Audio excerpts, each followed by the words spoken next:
going on, everybody? Today I'm going to be here to teach y'all how to do the outside of the foot shot, the outside bend, or the Trivela, whatever you would like to call it. Most people call it outside of the foot shot, some people call it banana shot, but the real correct term is Trivela. So yeah, let's get started. First thing I'd like to talk about is your run up. This is pretty important. If you don't, you need to have somewhat of this type of run up, or it's not going to be as easy for you to make contact between your foot and the ball. So this is what your run up needs to look like. You need to take about 3 to 4 steps back. I usually do about 4, and about 3 to the right. Right here is around what you want to do.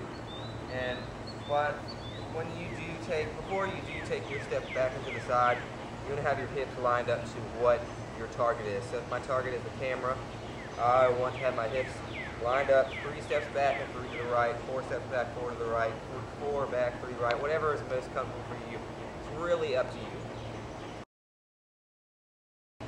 Next thing I'd like to talk about is the points of contact. I'm about to show a couple slow-mo clips of where your foot and ball need to meet in order to make this shot.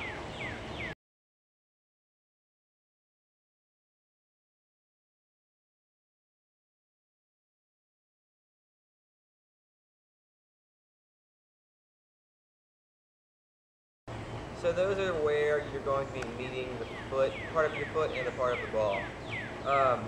It can vary with different people, so if you don't do exactly right there, it's okay. It's just your personal preference. Everyone will be different in this shot.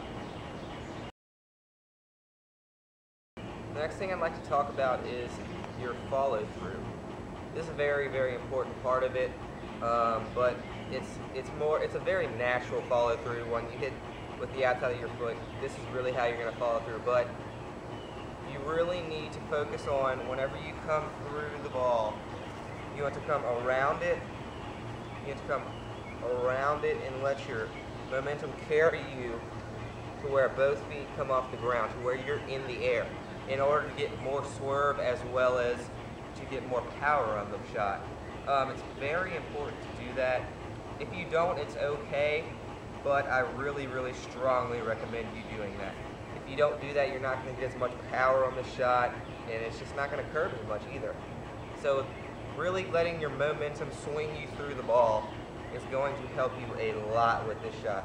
You want to literally come through like that. I'll show you a couple free kicks right now of letting myself momentum carry myself, and I'm lifting off the ground. So here's a couple shots.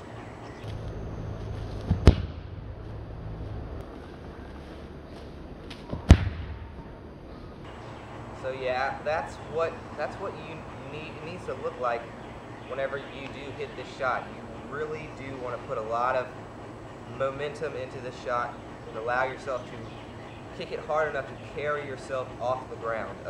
It's very important to get power on this shot because this is not the easiest shot to have a lot of power on, and it really, really helps. It also helps you keep the ball low, which is a big problem for most people. Most people just sky this kick way over the goal and completely miss. So really letting your momentum carry through really helps a lot.